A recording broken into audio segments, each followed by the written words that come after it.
Bharani அஸ்ட்ரோவேல் YouTube channel நண்பர்கள் அனைவருக்கும் திருச்செந்தூர் முருகன் ஆசியோடு எல்லோரும் நலமுடன் வாழ நவகிரகங்களையும் பஞ்சபூதங்களையும் வணங்கி சரவணபவ பரணி பாரதியின் அன்பான இனிய வணக்கங்கள். இன்னைக்கு நம்ம பரணி அஸ்ட்ரோவேல் யூடியூப் சேனலில் பார்க்கக்கூடிய பதிவு ஒரு சுவாரஸ்யமான பதிவு. அதாவது என்னுடைய வீடு, நிலம் என்னுடைய நிலம், பணமும் என்னுடைய பணம், நான் ஏன் வாஸ்து பார்த்து வீடு கட்டணும் அப்படின்னு ஒரு நண்பர் என்கிட்ட ஒரு வாக்குவாதம். பக்கத்தூரில் ராமசாமி ஒரு வீடு கட்டிருக்கிறாப்புல, அந்தாலும் எந்த வாஸ்துவும் பார்க்கல, ஒன்றுமே பார்க்கல, அவரெல்லாம் நல்லா தானே இருக்கிறாரு அப்படின்னு ஒரு ஆள் என்கிட்ட வந்து கேட்குறாப்புல. இதுக்கு என்ன பதில் சொல்கிறது அப்படின்னு கேட்டிங்கன்னா, இங்கே தான் ஒரு ஒளிவு மறைவான ரகசியம் இருக்குது. ஏன்னா அதை நான் வந்து எல்லாத்துக்கிட்டையும் விளக்கிட்டு இருக்க முடியாது. நம்ம சேனலில் போட்டால் எல்லாத்துக்குமே தெரியும். உங்களுக்கு வீடு தான், உங்கள் நிலம் தான், உங்கள் காசு தான், உங்கள் சௌரியத்துக்கு வீடு கட்டலாம் தான். ஆனால் இந்த பஞ்சபூதங்கள்ங்கிறவங்க வேலையும் இல்லாமல் இல்லை. இந்த நிலம், நீர், காற்று, நெருப்பு, ஆகாயம், இந்த பஞ்சபூதங்கள் எல்லாமே அவங்க தன்னுடைய வேலையை ஒழுங்காக செஞ்சுக்கிட்டு இருக்கிறதுனால தான் இந்த பூமியில் நீங்கள் எல்லாம் உயிர் வாழ்ந்துக்கிட்டு இருக்கிறீங்க. இதுதான் உண்மையான நீதி. அப்போ ஏன் வாஸ்து பார்க்கணும், ஏன் வாஸ்து பார்க்கக்கூடாது அப்படின்னா, முதல்ல வாஸ்துன்னா நீங்கள் முதல்ல எல்லாத்துக்கும் ஒரு விஷயத்தை தெரிஞ்சுக்கணும். வாஸ்து அப்படிங்கிறது உங்களுடைய அன்றாட தேவைகளை, அதாவது நீங்களே ஒரு வாஸ்து தான், ஒரு மனிதனே ஒரு வாஸ்து தான். இப்போ கண் இங்கே இருக்க வேண்டிய கண் இங்கே இருந்தால் தான் நீங்கள் தலையிலேருந்து ஒரு பார்வை பார்க்க முடியும். இந்த கண் ரெண்டு இங்கே இல்லாமல் வயிற்றுக்கிட்ட சட்டை போட்டு 3 இடத்துல வயிற்றுக்குள்ளே கண் இருந்தால் பார்க்க முடியுமா? ரோட்டை பார்க்க முடியுமா? வாய் இங்கே இருக்குது, ஏன் வாய் இங்கே சாப்பிடாம வேறு இடத்துல ஏதாச்சும் வாய்க்குது, ஒரு கையிலையோ ஒரு தொடையிலையோ அப்படி ஒரு வாய் இருந்தால் அந்த தொடையிலேருந்து சாப்பிட முடியுமா? கைக்கும் வாய்க்கும் ஒரு கனெக்டட் இருக்கிறதுக்காக தான். இப்போ காலில் வாய் இருக்குது, காலில் இருந்து சாப்பிட்ருவீங்களா?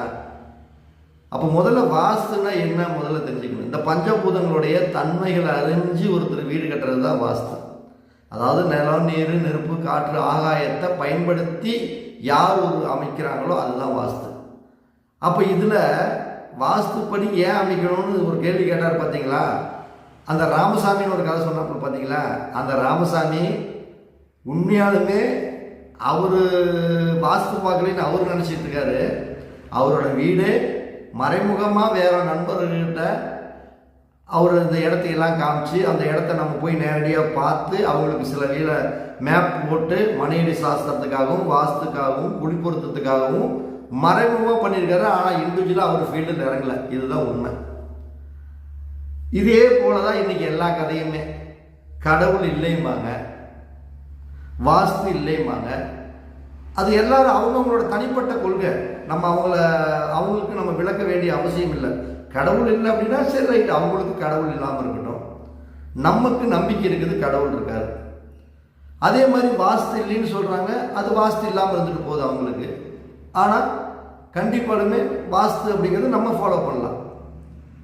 யார் யார் வாஸ்து இல்லை, யார் யார் கடவுள் இல்லைன்னு சொல்கிறாங்களோ அவங்க தான் முதலாக மறைமுகமாக கடவுளை கும்பிட்றது, வாஸ்துப்படி வீட்டுக்குள்ள அமைக்கிறது எல்லாமே ஃபாலோ பண்ணுறாங்க.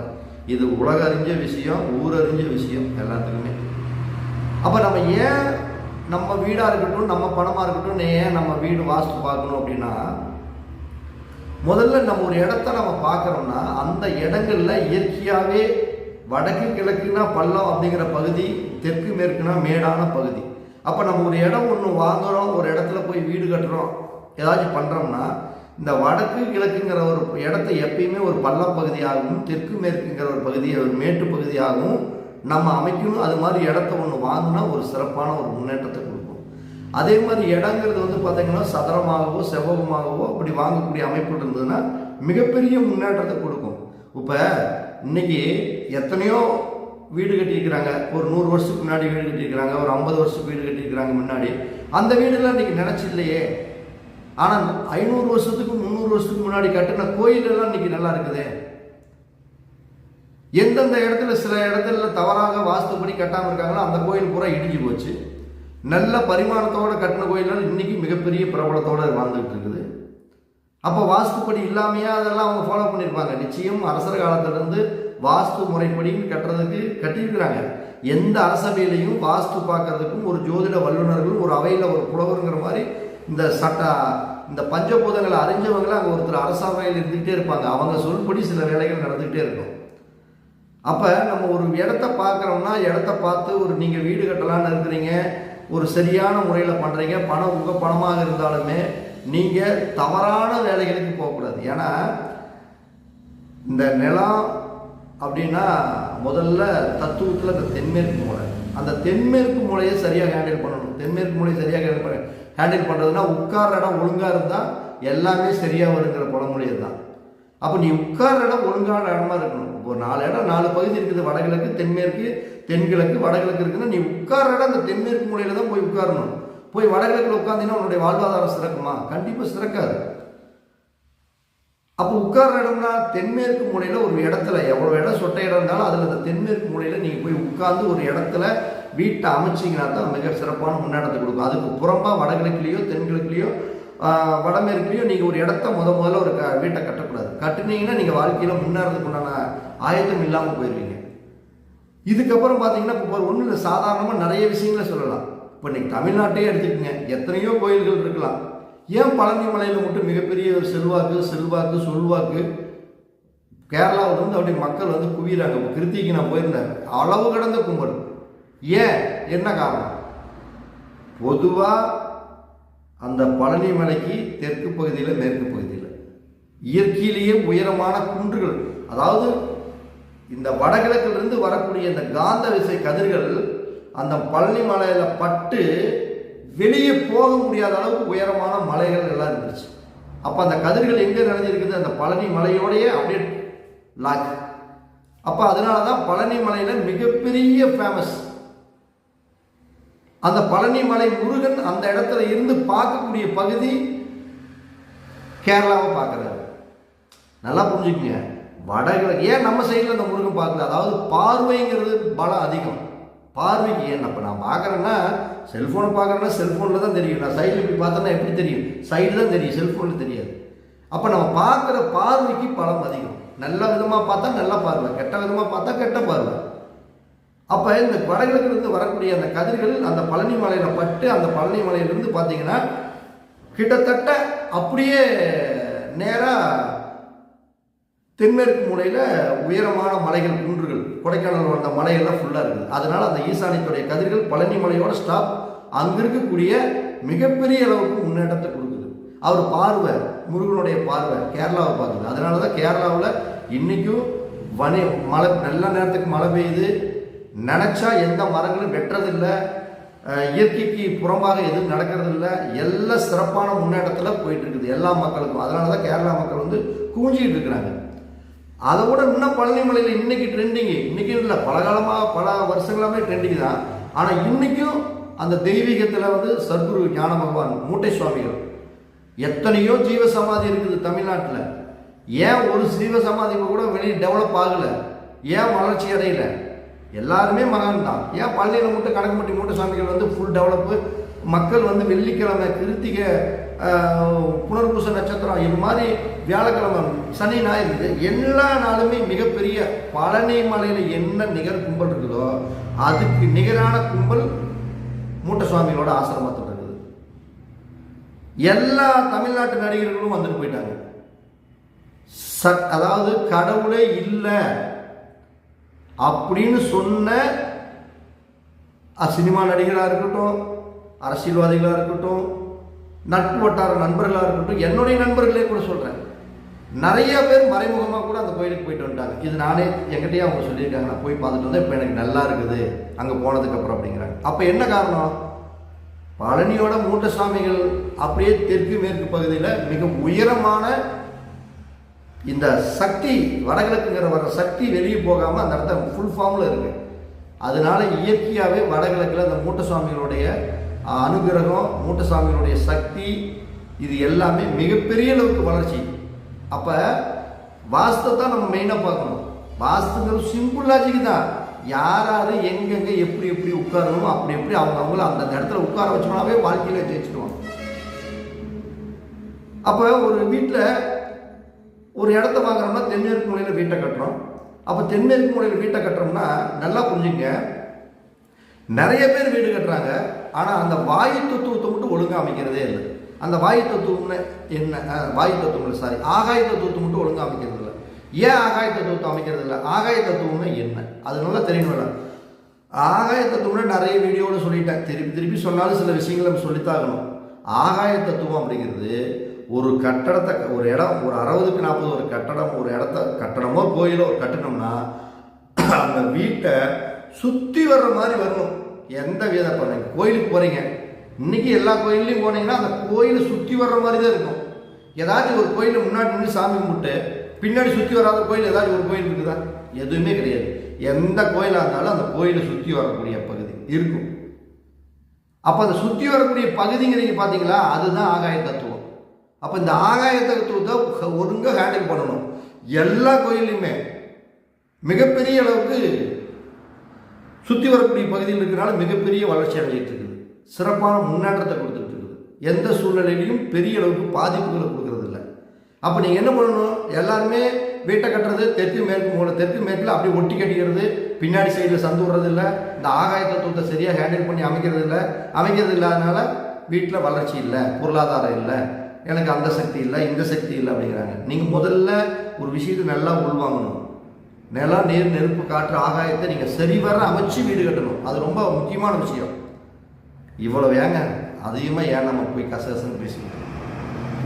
கொடுமுடி, திருப்பாண்டி கொடுமுடி மகுடேஸ்வரர் சன்னதி, வடிவுடை நாயகி அம்மா, வீரநாராயண பெருமாள், பிரம்மா சன்னதி, மும்மூர்த்திகள் அடங்கின சன்னதி அப்படின்னாவே கிட்டத்தட்ட கொடுமுடி, திருப்பாண்டி கொடுமுடி தான்.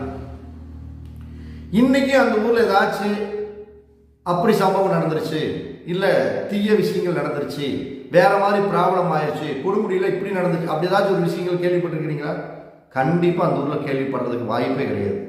ஏன்னா திருப்பாண்டி கொடுமுடிங்கிறது மும்மூர்த்தி தலம் மட்டும் இல்லை, வாஸ்துவிற்கு ஈசானியம் பலம் பொருந்திய ஒரு பகுதினா கொடுமுடி, திருப்பாண்டி கொடுமுடி தான். ஏன் அப்படின்னா அந்த திருப்பாண்டி கொடுமுடி, அந்த சிவன், பிரம்மா, வீரநாராயண பெருமாள் இவங்களுடைய பார்வைகள் அனைத்துமே வடக்கு, அதாவது கிழக்கு பகுதி சார்ந்தே தான் இருக்கு. அப்ப கிழக்கு பகுதி சார்ந்தே இருக்குது அப்படின்னா அந்த கொடுமுடிக்கு அப்படியே முன்னாடி பார்த்தீங்கன்னா காவிரி கரை, கிழக்கு பகுதியில் காவிரி ஆற்றோடைய நீரும், ஆற்று பெரிய வெள்ளம், ஆறு அப்படியே போயிட்டே இருக்கு, நீர் அந்த இடத்துல இருக்கு. அப்போ வடக்கு கிழக்குல இயற்கையாகவே அங்கே நீர் இருக்குது, நீர் தத்துவம் பொருந்திய பகுதி திருப்பாண்டி கொடுமுடி. அதனால தான் அந்த திருப்பாண்டி கொடுமுடியில் எந்த விதமான வாழ்க்கையில் ஜோதிடத்தில் கஷ்ட ரீதியாக இருக்கிறவங்க, பிரச்சனையோடு இருக்கிறவங்க அந்த திருப்பாண்டி கொடுமுடியில் போய் முறையான ஐயர்களை, முறையான வேத மந்திரங்களை தெரிஞ்சவங்களை வச்சு அந்த மந்திரங்களை பாராயணம் பண்ணி அந்த தோஷத்தை நிவர்த்தி பண்ணினாங்கன்னா அந்த நிச்சயம் அந்த பரிகாரம் அவங்களுக்கு பர்ஃபெக்டாக வலிக்குது, மிகப்பெரிய வளர்ச்சி கொடுக்குது. பிரம்மா சன்னதியில் ஒரு மரம் இருக்குது, வன்னி மரம், 2000 வருஷத்துக்கு மேலே இருக்குதுங்கிறாங்க மரம். 100 வருஷம் தான் அந்த மரம் பட்டு போயிருது, 500 வருஷம் தாவே மரம் காணாமல் போயிருது. 2000 வருஷம் ஒரு வன்னி மரம், முரட்டு கெழுட்டு மரம், தலை அப்படியே பச்சை பசையன்னு. இன்னைக்கும் அதில் தான் தண்ணி ஊற்றுறாங்களா? மழை பெய்கிற அன்னைக்கு மழை பெஞ்சாதான். இன்னைக்கு பிரம்மாவுடைய சன்னதியில் மிகப்பெரிய வன்னி மரம் இருக்குது, தலை அப்படியே பச்சை பசையன்னு வருது. எப்படி? அதுதான் வடகிழக்கு ஈசானிய பார்வையோடைய அந்த நீர் தத்துவம் அந்த மரத்தில் பட்டு அந்த வன்னி மரம் இன்னைக்கு பிரகாசமாக ஜொலிச்சிட்டு இருக்குது. இன்னைக்கு பழனிமலைக்கு பங்குனி உத்தரத்துக்கு தீர்த்த காவடிக்கு போகணும்னா கொடுமுடியில் வந்து தீர்த்தம் எடுத்து அந்த வன்னி தலையை போட்டுக்கிட்டு அங்கே போனால் தான் முருகன் அதை ஏற்றுக்குவார். இதுதான் உண்மை. ஆனால் அதே அந்த வீரநாராயண பெருமாள், சிவன், பிரம்மா இந்த 3 பேர்த்துடைய பார்வை அப்படியே அங்கிருந்து எந்த சைடு பார்க்குதுன்னா நாமக்கல் மாவட்டத்தை பார்க்குது. நல்லா புரிஞ்சுக்கணும், நீங்கள் இங்கே தான் பார்த்துக்கிறீங்க, நாமக்கல் மாவட்டத்தை தான் பார்க்குது. அப்போ இந்த நாமக்கல் மாவட்டத்தை பார்க்குது அப்படின்னாவே இந்த நாமக்கல் மிகப்பெரிய வளர்ச்சி கொடுக்குது. ஒன்றும் இல்லைங்க, நாமக்கல்ல இல்லாத தொழிலே இல்லை, நாமக்கல்ல இல்லாத ஒரு செல்வாக்கான ஆளுகளே இல்லை, நாமக்கல்ல இருக்கிற இல்லாத ஒரு பொருளாதாரம், பணக்காரர், வசதி வாய்ப்பு கிட்டத்தட்ட யாருமே இல்லை. நாமக்கல் இருக்கிறதுலேயே தமிழ்நாட்டில் ஓரளவுக்கு நல்ல தொழில் ரீதியாக இருக்கட்டும், உடல் உழைப்புக்கு முக்கியத்துவம் கொடுக்குறவங்களா இருக்கட்டும், ஒரு சிக்கனமாக வாழக்கூடிய வாழ்க்கையாக இருக்கட்டும், பொருளாதாரத்தில் நல்ல முன்னேற்றத்தை கொடுக்குறதா இருக்கட்டும், ஒரு அற்புதமான வளர்ச்சி குறிக்கக்கூடிய தொழில் அமைகிறதா இருந்தாலும் எல்லாமே நாமக்கல் மாவட்டத்தில் இருக்குது. நாமக்கல்னாவே உங்களுக்கு தெரியும், கடவுளுக்கு ஆஞ்சநேயர். உலகத்தில் தெரியாதவங்களே இருக்காங்க, நாமக்கல் ஆஞ்சநேயர்னு யாருமே தெரியாது இருக்க மாட்டாங்க. அதை விட இன்னைக்கு எல்லா பொருள்களையும் ஒரு இடத்துல இருந்து ஒரு இடத்துக்கு நகர்த்தி கொண்டு போகிறாங்கன்னா லாரி வேணும். அப்போ இந்த லாரி அப்படிங்கிறது கிட்டத்தட்ட பார்த்தீங்கன்னா நாமக்கல் மாவட்டம் லாரி அசோசியேஷன் சங்கம்னு இருக்குது. அந்த அளவுக்கு அவ்வளோ ஃபேமஸ். அதே மாதிரி திருச்செங்கோடு ரிக்கு வண்டிக்கு ஃபேமஸ். எல்லாமே நாமக்கல் மாவட்டம் தான். நான் சொல்கிறது நாமக்கல் மாவட்டம். திருச்செங்கோடு கிட்டத்தட்ட பார்த்தீங்கன்னா நாமக்கல் மாவட்டம் அதன் சுற்றியுள்ள பகுதிகள் பூராமே மிகப்பெரிய அளவுக்கு வளர்ச்சி. ஏன்? நாமக்கல்ல முட்டைக்கு ஃபேமஸ். திருச்செங்கோடு லாரி பற்ற, அதே மாதிரி திருச்செங்கோட்டில் லாரி ஆஃபீஸு, இது மாதிரி எல்லா இதுலேயும் ஃபேமஸ். போர் போடுறதுக்கு எல்லாமே வண்டி இங்கிருந்து தான் போயாகணும். ஏன்? அப்போ திருச்செங்கோட்டில் நாமக்கல் மாவட்டத்தில் ஏன் பார்வை அப்படின்னா, ஈசானிய பார்வை கொடுமுடிக்கு அடித்து அந்த கொடுமுடியுடைய சிவனுடைய பார்வையும் பிரம்மாவுடைய பார்வையும் வீரநாராயண பெருமாளுடைய பார்வையும் இந்த பகுதியான பார்க்குது. பார்வைக்கு பலம் அதிகம். அப்போ பார்க்கக்கூடிய பார்வைக்கு பலம் அதிகம்னால தான் இந்த ஊர் மிகப்பெரிய செழிப்பாக இருக்குது. நிறைய வெள்ளமண்டி, பிளிக்கில்பாளையம் அப்படிங்கிற ஊரில் மிகப்பெரிய வெள்ளமண்டி, கரும்புக்கு ஃபேமஸ், எல்லாத்துக்கும் ஃபேமஸ். அப்போ ஏன் அதை பற்றி நம்ம பேசுகிறோம்னா, வாஸ்துப்படி முதல்ல நீங்கள் வீட்டை அமைக்கணும். யாராவது வந்து உங்கள் வீடாக இருக்கலாம், உங்கள் பணமாக இருக்கலாம், உங்கள் காசாக இருக்கலாம். ஆனால் ஏன் வாஸ்து பார்க்கணும்னா, இயற்கையாகவே இப்படித்தான் இருக்குது பூமி. அதனால தான் அவங்க மிகப்பெரிய வெற்றியும் வளர்ச்சியும் கொடுத்துக்கிட்டு இருக்கிறாங்க, மிகப்பெரிய அளவுக்கு ஜெயிச்சுட்டு இருக்கிறாங்க. நல்லா புரிஞ்சுக்கணும் நீங்கள். அப்போ வாஸ்து நீங்கள் பார்க்கணுன்னா கண்டிப்பாக நிறைய நல்லா பாருங்கள். பணம் உங்கள் பணம் தான், இடம் உங்கள் இடம் தான். நீங்கள் உங்கள் குடும்பம், உங்கள் குழந்தைகளுக்கு எப்படி பணம் சேர்த்தி 4 காசு சேர்த்தி நாளைக்கு உங்கள் குழந்தைகள் நல்லா இருக்கணும், குழந்தைகள் எல்லாம் படித்து வேலைக்கு போகணும்னு எந்த அளவுக்கு நீங்கள் முக்கியத்துவம் கொடுக்குறீங்களோ அதே மாதிரி உங்களுடைய வீட்டுக்கு முக்கியத்துவம் கொடுங்க. ஒரு 10,000 20,000 செலவு ஆகிறத நீங்கள் பார்க்காதீங்க.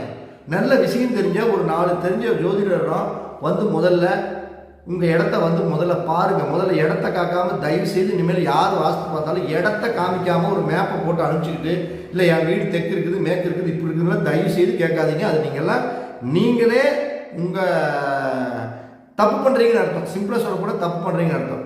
ஒரு இடத்த போய் பார்க்கணும். ஒரு இடத்த பார்க்க ஒன்றும் ஒரு கல்யாணம் பண்ணுறீங்க, பொண்ணை வந்து சும்மா வெறும் மொட்டையாக ஒரு ஃபோட்டோவை மட்டும் அனுப்பிச்சுட்டு இந்த பொண்ணு கட்டிக்கிறீங்களா, பிடிச்சிருக்குதான்னு கேட்டால் இன்றைக்கி எவன் ஒத்துக்குவான்? அந்த பொண்ணை பார்க்கணும். ஃபோட்டோவில் பார்த்தா நமிதா மாதிரி இருக்கும், அங்கே போய் பார்த்தா அது வேறு மாதிரி இருக்கும். இதுதான் உண்மை. பொண்ணை நேரடியாக பார்க்கணும், பார்த்து அவங்களுக்குள்ள புரிதல்கள் தரணும். அப்போ தான் ஒரு திருமணம் அப்படிங்கக்கூடிய ஒரு விஷயம் அற்புதமாக இருக்கும். அது மாதிரி ஒரு இடத்த போய் நம்ம முதல்ல பார்க்கணும். இடத்த போய் பார்த்தா தான் அந்த இடத்தோடைய டைரக்ஷன். ஒரு சினிமா படம் எடுக்கிறாங்க, பணம் போடுறவன் 100 கோடி ரூபா 200 ரூபா போட்டு படம் எடுக்கிறாரு ஒரு தயாரிப்பாளர். அவரை யாராச்சும் சட்டம் பண்ணுறாங்களா?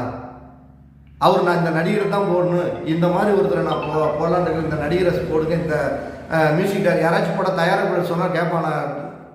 முதல்ல டைரக்டர் தான் மெயின். படம் போடுறவர் வந்து ஓரம் கட்டி தான் நிற்கணும். அவர் பார்த்து எந்த நடிகர் வேணுமாலும் போடலாம், எந்த இசையமைப்பாளர் போடலாம், எந்த பாடல்கள் வேணுமாலும் யாரை வேணுமாலும் வச்சு எழுதலாம், பாட வைக்கலாம். அப்போ முழுக்க என்ன ஒரு விஷயத்தை ஜெயிக்கணும்னா டைரக்டர்னால தான் முடியும். அவருக்கு தான் தெரியும் இந்த படத்தை எப்படி எடுக்கணும், என்ன மாதிரி எடுக்கணும், எந்த மாதிரி எடுத்தால் மக்களுக்கு புரியும், மக்களுடைய உணர்வு என்ன, இன்றைய காலத்துக்கு வந்து எப்படி அதை நம்ம ஹேண்டில் பண்ணி கொண்டு போகணுங்கிறது தயாரிப்பாளருக்கு தெரியாது, டைரக்டருக்கு தெரியும். அப்போ டைரக்டர் வலிமை வாய்ந்தவர். அவர் இல்லாமல் அந்த படத்தை வந்து எந்த படத்துலையும் பண்ண முடியாது. ஏன்னா அந்த இடத்துடைய மைய கருத்து எப்படியோ அதே மாதிரி அந்த படத்துடைய மையம் அனைத்தும் அறிந்தவர் டைரக்டர். அதனால தான் அவருக்கு வேல்யூ அதிகம். அதே மாதிரி தான் இடத்துக்கும் டைரக்ஷன் முக்கியம். டைரக்ஷன் என்ன? திசை காட்டும் கருவி. அந்த திசை ரொம்ப முக்கியம். அந்த திசை முக்கியம். எப்படி நீங்கள் வாங்கியிருக்கிற இடம் கிழக்கு பார்த்த வீடா, இல்லை வடக்கு பார்த்த வீடா, இல்லை தெற்கு பார்த்த வீடா, இல்லை மேற்கு பார்த்த வீடான்னு எப்படி தெரியும்? நீங்கள் சொல்லலாம் இது தெற்கு மேற்கு வடக்கு கிழக்குன்னு. ஆனால் அங்கே திசை காட்டு கருவி கொண்டு வச்சு பார்த்தீங்கன்னா தெற்கு மாதிரி தான் தெரியும். ஆனால் தெற்கு பார்த்ததுக்கு தென்மேற்கு மூலையை பார்த்துக்கிட்டு இருக்கும். வடக்குன்னு நினச்சிட்டு இருப்பீங்க, வடக்கு பார்த்ததுக்கு வாயு மூலையை பார்த்துக்கிட்டு இருக்கும். ஒவ்வொன்றும் சரியாகவே இருக்கும், ஒவ்வொன்றும் கிட்டத்தட்ட 60% வேறு மாதிரி இருக்கும். மேற்கு பார்த்ததுன்னு பார்ப்போம், அது வாயு மூலை பார்த்துட்டு இருக்கும். இப்படி இடத்தோடைய டைரக்ஷன் கண்டவாக்கில் மாதிரி இருக்கும். அது ஒரு நல்ல அனுபவம் மிக்க வாஸ்து நிபுணர்களால் தான் அந்த இடத்துல வச்சு பார்த்து தான் தெரியணும். அப்படி தெரிஞ்சதுக்கப்புறம் தான் நீங்கள் வீடு உங்கள் வீடு வந்து வடக்கு பார்த்து கட்டுறதுக்கு யோகமா, இல்லை கிழக்கு பார்த்து கட்டுறதுக்கு அந்த இடம் யோகமா, இல்லை மேற்கு பார்த்து கட்டுறதுக்கு யோகமானு தெரியும். இது தெரியாமையே நீங்கள் பாட்டுக்கு என் வீடு இப்படி இடம் இப்படி இருக்குது, அப்படி இடம் இருக்குது, இடம் கிழக்கு பார்த்து போடுங்க, வடக்கு பார்த்து போடுங்க, எந்த விதத்தில் லாஜிக்கு? அதெல்லாம் தப்பு. நீங்களே உங்கள் பணத்தை பல லட்சம் ரூபாய் செலவு பண்ணுறீங்க. செலவு பண்ணி நீங்கள் ஏன் மாட்டுறீங்க? உங்களுக்கு விழிப்புணர்வுக்காக தான் நம்ம இத்தனை கற்றுக்கிட்டு இருக்கிறோம். ஏன்னா பணம் சம்பாதிக்கிறதுக்கு அவன் 1000 ரூபாய் சம்பாதிக்கிறதுக்கு ரொம்ப கஷ்டப்படுறான். நீங்களாம் கிட்டத்தட்ட நல்லா வீடு கட்டி நீங்களாம் ஆரோக்கியமாக நல்ல சந்தோஷத்தோடு வாழணுங்கிற ஒரு எண்ணத்தில் வீடு கட்டுறீங்க. குடும்பத்துக்காக, குழந்தைகளுக்காக வீடு கட்டுறீங்க. முதல்ல வீடு கட்டுறதுக்கு முன்னாடி ஒரு நல்ல தெளிவான மனநிலையில் நீங்கள் இருந்து பழகுங்க. 10,000 ரூபாய் 20,000 ரூபாய் செலவான பரவாயில்ல. நல்ல ஒரு வீட்டோட தன்மை, ஒரு கட்டடத்துடைய நீள அகலமெல்லாம் எப்படி இருக்குது, கட்டடத்துடைய உள்ளளவு எப்படி இருக்குது, கட்டடத்துடைய வெளியளவு எப்படி இருக்குது, இது எல்லாம் போக வீடு வாஸ்துப்படி இருக்குதா, பிரம்மஸ்தானம் வெட்டுப்படாமல் இருக்குதா, இல்லை தென்மேற்கு மூலம் 90 டிகிரியில் நம்ம கட்டுறோமா. அடுத்தது பஞ்சபூதங்களான நிலம், நீர், நெருப்பு, காற்று. அதை தான் நீர் இருக்க வேண்டிய இடத்துல நீர் இருக்குதா, நெருப்பு இருக்க வேண்டிய இடத்துல நெருப்பு இருக்குமா, காற்று இருக்க வேண்டிய இடத்துல காற்று இருக்குதா, ஆகாயம் இருக்க வேண்டிய இடத்துல ஆகாயம் இருக்குதா, இதெல்லாம் பார்க்கணும். வாடகை வீட்டுக்கு போனாலுமே ஒரு வாஸ்து பார்க்கணுங்க. வாடகை வீட்டுக்கு போனால் வாஸ்து பார்க்கக்கூடாதுன்னா வாடகை வீட்டுக்கு போனாலும் நம்ம இருக்க வேண்டிய இடத்துல உட்கார இடத்துல ஒழுங்காக உட்காரணும் இல்லை. அடுத்தது பார்த்தீங்கன்னா வீட்டுக்கு மனையடி சாஸ்திரம் ஆரம்ப காலத்திலே கண்டுபிடிச்சி வச்சுட்டு போயிட்டாங்க. மனையடி சாஸ்திரம், மனை அடி சாஸ்திரம் என்ன, ஒரு மனைவிக்காக தன்னுடைய குடும்பத்துக்காக சரியான அடிங்கிற அளவுகோலால் ஒரு வீட்டை அமைச்சு ஒழுங்குபடுத்தி அவங்க வாழ்க்கையில் வெற்றி பெறக்கூடிய ஒரு விஷயம் அப்படிங்கிறத மனையடி சாஸ்திரம். அந்த மனையடி சாஸ்திரத்தில் பொருத்தம், ஆதாயம், பொருத்தம், விரைய பொருத்தம், குழி பொருத்தம். அடுத்தது வீட்டுக்கும் அந்த வீடு கட்டுறவங்களுக்கு ஒரு வசியம், இனக்கவர்ச்சி வேணும். வீட்டுக்கு அந்த வீடு கட்டுறவங்களுக்கு ஒரு கவர்ச்சி இல்லைன்னா 2 பேரும் முறைச்சிட்டு தெரிவாங்க. ஒரு புருஷனும் கொண்டாடிக்கு 2 பேருக்கு கவர்ச்சி இல்லையப்பா, வசியம் இல்லைப்பா, 2 பேரும் உருட்டு தான் குழந்தை எப்படி பாருங்க.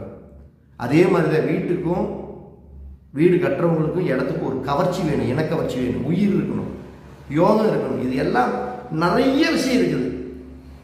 அதை பார்க்காம ராமசாமி அங்கே வீடு கட்டினார்ல, அவர் நல்லா தான் இருக்காரு, உங்களுக்கு நல்லா இருக்காருன்னு தான் தெரியுமே தவிர அவர் யார்கிட்ட பார்த்துருக்காரு, அவர் பார்த்துட்டு கடைசியில் அவர் எங்கே பார்த்தாரு, அவர் எங்கே மாதிரி பார்த்து அந்த பிளானை யார்கிட்ட போட்டார், அதுக்கு நம்ம என்ன விளக்கம் கொடுத்து அவருக்கு அந்த வீட்டை அமைச்சு கொடுத்தோம் அப்படிங்கிறது எனக்கு தான் தெரியும். அது நம்ம தெரியாமல் இது மாதிரி நிறைய நபர்கள்கிட்ட பார்த்துருக்குறாங்க. அப்படி பார்த்து தான் இது மாதிரி வாஸ்துக்கு பலம் புரிஞ்சது நிறைய இருக்குது. நம்ம சொல்லிகிட்டே போகலாம். அதிக நேரம் நம்ம வாஸ்தை பற்றி பேசிக்கிட்டே இருக்கலாம். அதனால் நீங்கள் வீடு கட்டுறவங்க தயவு செய்து நல்ல ஆலோசகரை பார்த்து வீட்டை கட்டுங்க. இடத்த முதல்ல உங்கள் இடத்துல கூட்டிகிட்டு போய் எந்த வாஸ்துக்காரரு உங்கள் இடத்த நான் பார்க்கணும்னு சொல்கிறாங்களோ அவங்க 100% உண்மையான வாஸ்து நிபுணர். நல்லா தெரிஞ்சுக்கங்க. ஒன்றும் இல்லை, நீங்கள் அங்கேருந்து வீடியோ அனுப்புங்க, அங்கேருந்து ஃபோட்டோ அனுப்புங்க, நான் இங்கிருந்துகிட்டே நான் பார்த்து சொல்லிடுறேன் அப்படிங்கிறாங்க. பார்த்தீங்களா, அது எல்லாமே நான் யாரையும் குறை சொல்ல. நீங்கள் அவங்கள டார்ச்சர் பண்ணுறதுனால அவங்க என்னடா பண்ணுறது, நம்ம போக முடியாது, இப்போ காசு செலவாகுமே, இவங்களை சும்மா நான் படத்தை முன்னே அனுப்புகிறேன், நீங்கள் பார்த்து சொல்லுங்கன்ட்டு உங்களுடைய டார்ச்சருக்காக அவங்க என்னடா பண்ணுறது கேட்குறாங்களே, சரி ரைட்டு பார்த்து சொல்லிடுறோம் அப்படின்பாங்க. ஆனால் எந்த ஒரு வாஸ்து நிபுணரும் உண்மையானவர்கள் அந்த இடத்த பார்த்து ஒரு வடிவமைத்து கொடுத்தா தான் அந்த இடம் சிறப்பாக இருக்கும், தொழில் ரீதியான வெற்றிகளை கொடுக்கும். இதுக்கு மேலே ஜோதிடம் அப்படிங்கிறது, வாஸ்துங்கிறது இப்படி ஒரு கண்ணுனா ஜோதிடம் ஒரு கண்ணு. இந்த ரெண்டு கண்ணையும் இணைக்கணும், அப்போ தான் முழு பார்வை கிடைக்கும். வாஸ்து மட்டும் பார்த்தா ஒரு 50 பார்வை தான், ஜோதிடத்தை மட்டும் பார்த்தாலும் 50 பார்வை தான். ரெண்டையும் இணைச்சா 100% பார்வை தெரியும். அப்போ ஒரு ஜாதகத்தை பார்க்கணும், இந்த தசையில் இந்த புத்தியில் அவனுக்கு வீடு கட்டுறதுக்கு யோகம் இருக்குதான்னு பார்க்கணும். அப்படி யோகம் இருந்தால் தான் வீட்டை கட்டணும். நல்லா புரிஞ்சுக்கங்க. யோகமே இல்லாத நேரத்தில் போய் வீட்டை எப்படி கட்டுறது? கட்டக்கூடாது. அடுத்து ஒரு ஜாதகத்தை பார்க்கணும். அந்த ஜாதகத்தில் உங்களுக்கு எந்த கிரகங்கள் வலிமை வாய்ந்த கிரகம், அந்த வலிமை வாய்ந்த கிரகத்துடைய மாதம் எந்த மாதம், அந்த வலிமை வாய்ந்த கிரகங்கள் எந்த கிரகம், அந்த கிரகங்களுடைய தலைவாசல் வச்சு வீடு கட்டுறது. இப்படி பல்வேறு முறையில் ஒரு வீட்டை அமைக்கணும். அப்படி தான் நம்ம நிறைய வீடு அமைச்சு கொடுத்துக்கிட்டு இருக்கிறோம். அப்படி தான் வாஸ்துவையும் ஜோதிடையும் இரண்டையும் இணைத்து ஒரு வழிகாட்டி பண்ணிகிட்டு இருக்கிறோம் எல்லாத்துடைய வாழ்வாதாரத்துக்கும். அப்போ தான் நம்ம ஜெயிக்கவும் முடியும். இதுதான் உண்மை. இதை ஃபாலோ பண்ணி எல்லாருமே மிகப்பெரிய வெற்றி அடையணும்ட்டு என்னுடைய திருச்செந்தூர் முருகனையும் நவகிரகங்களையும் பஞ்சபூதங்களையும் வணங்கி மீண்டும் நான் உங்களை அடுத்த பதிவில் சந்திக்கிறேன். நன்றி, வணக்கம், வாழ்த்துக்கள் நண்பர்களே.